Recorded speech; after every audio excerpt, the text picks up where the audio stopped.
வணக்கம். என் பெயர் ரட்சிதா. வகுப்பு 4 ஊராட்சி ஒன்றிய தொடக்கப்பள்ளி சேரன் மகாதேவி, திருநெல்வேலி மாவட்டம். அதிகாரம் கல்வி. குறள் எண் 392.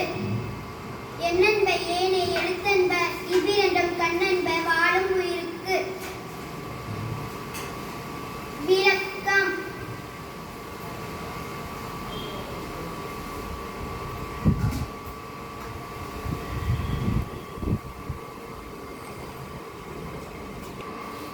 My name is Swarnansha, class 4, Panchayat Union Primary School, Seran Magadevi in Tirunelveli district. Dinamor Thagaval.